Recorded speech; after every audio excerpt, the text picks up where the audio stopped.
আমরা বন্ধুরা তোমরা কেমন আছো অবশ্যই কিন্তু কমেন্টে জানাতে পারো। তো ইতিমধ্যে কিন্তু আমি দেখো লাইভ করেছি, কিন্তু লাইভে অত ভালো করে কিন্তু স্পষ্ট ঠিকঠাক মানে ওই ছবি টবি লাগিয়ে বেশ এডিট করে ওটা আমি করতে পারি না। ওটা যদিও আমি শিখছি, আস্তে আস্তে শিখে যাব।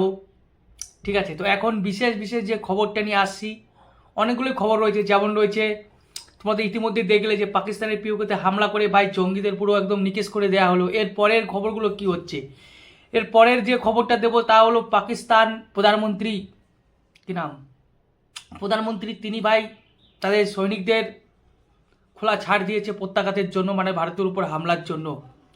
তো এটা হাস্যকর ব্যাপার, কারণ পাকিস্তান স্বাধীন হয়েছে 78 বছর, সেখানে যে তাদের প্রধানমন্ত্রীর সঙ্গে সেনাবাহিনীর যে কোনো সম্পর্ক নেই, এটা সব গোটা বিশ্ব জানে। তাই এটা একটা হাস্যকর ব্যাপার।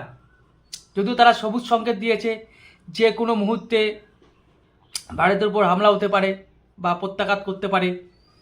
এদিকে আমেরিকা প্রেসিডেন্ট ডোনাল্ড ট্রাম্প তিনি কি বলেছেন, তিনি বলেছেন এরপর যদি পাকিস্তান আক্রমণ করে বা প্রত্যাঘাতে যায় তাহলে সেটা যুদ্ধে পরিণত হবে, আর তিনি ভারতের পাশেই থাকবেন। বেশ শুনে খুব ভালো লাগলো। আর কি হয়েছে, আর কি হয়েছে বন্ধুরা, আমি যখন এই খবরটা করছি আজকে সকাল 9টার সময় পাকিস্তানের লাহোরে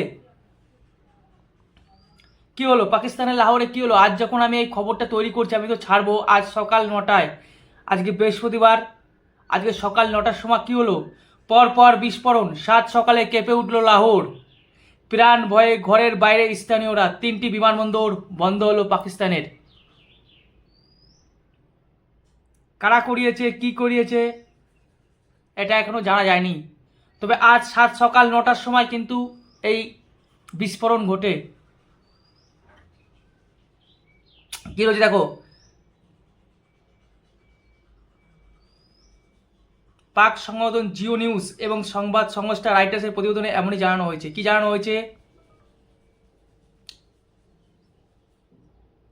একটু পড়ে শোনায় কি জানানো রয়েছে। 7 সকাল পর বিস্ফোরণের শব্দ কেঁপে উঠল পাকিস্তানের লাহোর, প্রাণ ভয়ে ঘরের বাইরে স্থানীয়রা, পাক সংবাদ মাধ্যম জিও নিউজ এবং সংবাদ সংস্থা রাইটার্স প্রতিবেদনে এমনই জানানো হয়েছে। কি জানানো হয়েছে, 7 সকাল পর বিস্ফোরণের শব্দে কেঁপে উঠল পাকিস্তানের লাহোর, প্রাণ ভয়ে ঘরের বাইরে বেরিয়ে এলো স্থানীয় বাসিন্দারা, পাক সংবাদ মাধ্যম জিও নিউজ এবং সংবাদ সংস্থা রাইটার্সের প্রতিবেদনে এমনই জানানো হয়েছে। কী কারণে এই বিস্ফোরণ তা অবশ্য স্পষ্ট নয়, তবে পাকিস্তান পুলিশের একটি সূত্র মারফত জানা গিয়েছে 5 থেকে 6 ফুটের একটি ড্রোনের মাধ্যমে এই বিস্ফোরণ ঘটানো হতে পারে। 5 থেকে 6 ফুটের একটি ড্রোনের মাধ্যমে এই বিস্ফোরণ কিন্তু ঘটানো হতে পারে। ইতিমধ্যেই ড্রোনটিকে গুলি করে নামানো হয়েছে বলে সে দেশের একাধিক সূত্রে জানা গিয়েছে।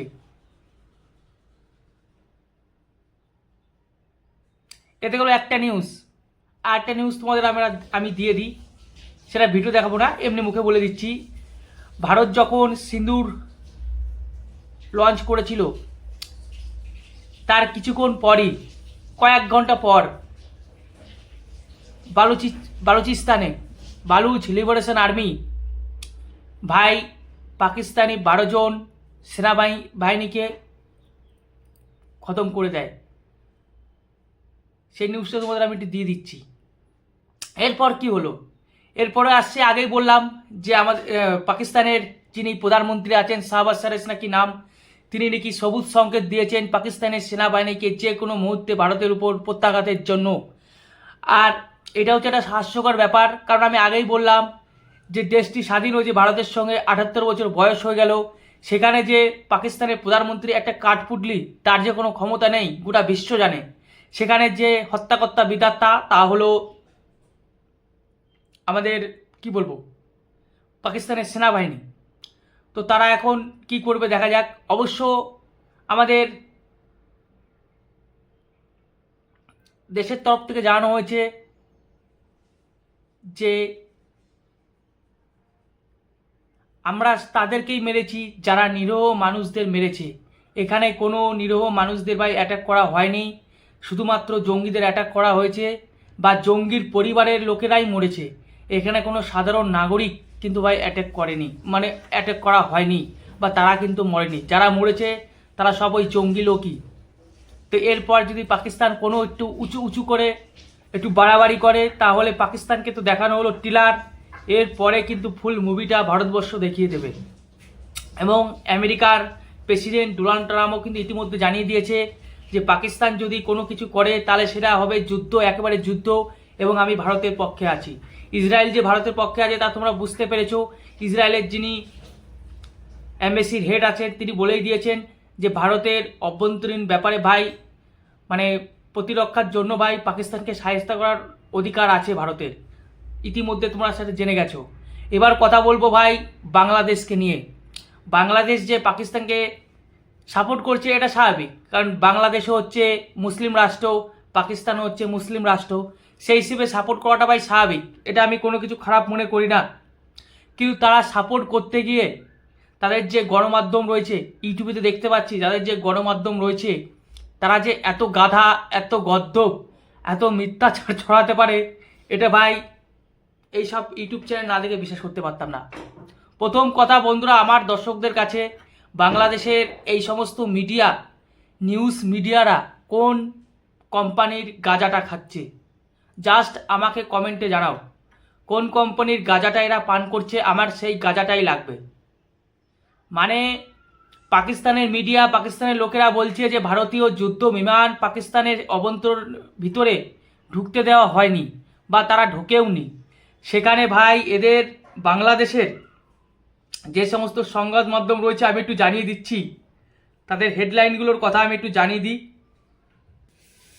কালবেলা বাংলাদেশের একটি, ভারতের 2টি যুদ্ধ বিমান ভূপাতিত করলো পাকিস্তান। তারপর আরেকটি, এরপরে হচ্ছে কালবেলা দেখুন তারা ছবিও লাগিয়েছে ভাই রাফেলের, 3টি রাফাল, একদিকে বলা হচ্ছে 2টি রাফাল, একদিকে বলা হচ্ছে 3টি রাফাল। এটা হচ্ছে কালবেলা। শুধু কালবেলা নয়, এরকম বাংলাদেশের প্রচুর কিন্তু ভাই নিউজ চ্যানেল আছে যেখানে বলা হচ্ছে কোথাও এই যে এখন টিভি, ভারতের 5টি যুদ্ধ বিমান ধ্বংস, পাল্টাপাল্টি হামলায় প্রাণ গেল ভারতীয় জওয়ানদের। এগুলো হচ্ছে ভুয়ো নিউজ। এই নিউজগুলো যে এরা কোথায় পাচ্ছে এটা আমি ভাই মানে কি বলবো বুঝতে পারছি না। আর এই নিউজদের প্রথম আলো, অপারেশন সিঁদুর, পাকিস্তানে ভারতের ক্ষেপণাস্ত্র হামলায় নিহত 26, পাল্টা জবাবে ভূপাতিত 5টি যুদ্ধ বিমান। এগুলো তো তোমাদেরকে আমি সমস্ত দেখাবো তারা কি বলছে, তাদের ভুয়ো নিউজটা কি দিচ্ছে। ভাই সাপোর্ট করছো করো পাকিস্তানকে, কিন্তু এইভাবে নিজেদের মান সম্মান খুইয়ে মিথ্যা সংবাদ করে কি লাভ? মানে এই যে গোলগুলো খাওয়াচ্ছ, এই যে বলদের মতন কাজ করছো, মানে এটা কি বাংলাদেশের মানুষরা সব বলদ হয়ে গেছে? আমার তো তাই মনে হচ্ছে। আর এদের ইউটিউব চ্যানেলে ভাই এত ভিউ, এই যে এই গাঁজাখুরি নিউজগুলো তোমরা কোত্থেকে পাচ্ছ? যে ভারতের যুদ্ধ বিমান ধ্বংস, ভারতের এতগুলো সৈনিক মারা গেছে, মানে এদের এই নিউজ দেখে ভাই পাকিস্তানের লোকেরাও ভাই হাসছে, লজ্জায় পড়ে যাচ্ছে। গোটা বিশ্ব তো হাসছেই, তার সঙ্গে পাকিস্তানের লোকেরাও হাসছে। যেখানে পাকিস্তান মিডিয়া ভাই বলছে, পাকিস্তানের লোকেরাই বলছে যে ভারতীয় যুদ্ধ বিমান পাকিস্তানের আকাশ সীমায় ঢোকেনি। আর বাংলাদেশের কিছু মানে তাদের বুদ্ধি যে কোথায় থাকে আমি এখনো খুঁজে পাচ্ছি না। এই এখন টিভি, প্রথম আলো, 71 টিভি, এদের যে মাথার বুদ্ধি কোনখানে থাকে, হাঁটুতে না মাথায়, আমি কিন্তু বন্ধুরা বুঝতে পারছি না। আর এরা যে কোন কোম্পানির গাঁজাটা খায় আমাকে জাস্ট একবার কমেন্টে বলুন, কমেন্টে বলুন। এরা এত বড় গদ্দপ, এরা নিজেরা গদ্দপ না বাংলাদেশের সকলেই গদ্দপ হয়ে গেছে? অবশ্য বাংলাদেশের কিছু মানুষ তো ভাই জ্ঞান বুদ্ধি সম্পন্ন আছে, তারা নিশ্চয়ই এর কমেন্টে গিয়ে কিছু তো লিখছে, সেগুলো আমি এখনও দেখিনি, সেগুলো আমি তোমাদেরকে দেখাবো, সেগুলোও দেখাবো, এই ভিডিওতে না হলেও কালকের ভিডিওতে দেখাবো। মানে পাকিস্তানের নিজেরাই বলছে যে ভাই, আর আমাদের ঢুকার কি দরকার ভাই? যে মিসাইল দিয়ে অ্যাটাক করা হয়েছে সেই মিসাইলগুলোর রেঞ্জই 500 কিলোমিটার, সর্বোচ্চ রেঞ্জ হচ্ছে 500 কিলোমিটার, আর যেটা সর্বনিম্ন রেঞ্জ সেটা হচ্ছে 75 কিলোমিটার। তো আমাদের কি মানে বুদ্ধিশুদ্ধি নাই? আমরা পাকিস্তানের ভিতরে ঢুকে যাব? আমরা তো আমাদের দেশের ভিতর থেকে মিসাইল চালিয়েছি ভাই। কিন্তু এখানে সেটা সাপোর্ট করতে গিয়ে এত নির্লজ্জ, মানে নিজেদের হাসির পাত্র করে তুলছে এই বাংলাদেশের কিছু সাংবাদিক। মানে এদের তো আমি বলবো ভাই, বাংলাদেশের লোকেদের দয়া করে বলছি, এদেরকে নিয়ে আসুন ভারতের রাঁচিতে। ভারতের রাঁচিতে পাগলা গারদ আছে, বিনা পয়সায় চিকিৎসা হয়ে যাবে। দয়া করে আপনাদের এই যে আপনারা যে বলদ, পৃথিবী দেখছে এই নিউজগুলো যে কিভাবে বাংলাদেশের খবরের চ্যানেলগুলো মিথ্যা নিউজ ছড়াচ্ছে বা হাসির পাত্র হচ্ছে। আর সবাই আমার মতনই প্রশ্ন করছে যে এরা কোন কোম্পানির গাঁজাটা খাচ্ছে, সেই গাঁজাটা আমাদের দরকার। এরা এখনও বুঝতে পারছে না যে ভারতের কাছে যে অস্ত্রগুলো আছে, সেই অস্ত্রগুলো ভাই, যে অস্ত্রগুলোতে হামলা করা হয়েছে তার রেঞ্জ হচ্ছে 500 কিলোমিটার, আর সর্বনিম্ন রেঞ্জ হচ্ছে 75 কিলোমিটার। তা ভারতের সৈনিকদের কি দায় পড়েছে যে পাকিস্তানের ভিতরে গিয়ে মারবে? আরে ভাই, ভারতের লাইন অফ কন্ট্রোল থেকেই মারা হয়েছে সমস্ত মিসাইল, একদম নিখুঁত টার্গেট। 9 জায়গায় 24 বার আক্রমণ করা হয়েছে, একদম ধসিয়ে দিয়েছে। মানে আমি তো এখনও খুঁজে পাচ্ছি না যে সাপোর্ট করো, কিন্তু এই যে কি সাপোর্ট, এটা তো তোমাদের মানে নিজেরাই হাসির পাত্র হয়ে যাচ্ছে বন্ধুরা। মূর্খের পরিচয় দিচ্ছে। সে বলে না মূর্খের স্বর্গবাস, মানে স্বর্গবাস, এরা স্বপ্ন দেখছে। তা আমি আর কি বলবো। আর যেটা বলছিলাম, আমাদের প্রতিরক্ষা মন্ত্রী রাজনাথ সিং তিনি কি বললেন যে আমরা শুধু তাদেরকেই মেরেছি যারা নিরীহ মানুষদের ভাই মেরেছে, এখানে কোনো নাগরিকদের ভাই মারা হয়নি, শুধুমাত্র জঙ্গি এবং জঙ্গিদের বংশধরদেরই মারা হয়েছে। সে ছোট্ট করে সেই ভিডিওটা আমি দেখাবো কি বললেন। हमने जो लक्ष्य तय किए थे उन्हें ठीक समय तय योजना के अनुसार सटीकता से उन्होंने ध्वस्त किया है और किसी भी नागरिक ठिकाने सिविलियन पॉपुलेशन को जरा भी प्रभावित न होने देने की संवेदनशीलता भी हमारी सेना ने दिखाई। हमने हनुमान जी के उस आदर्श का पालन किया है जो उन्होंने अशोक वाटिका उजाड़ते समय किया था, जिन मोहि मारा तिन मोहि मारे। हमने केवल उन्हीं को मारा जिन्होंने हमारे मासूमों को मारा।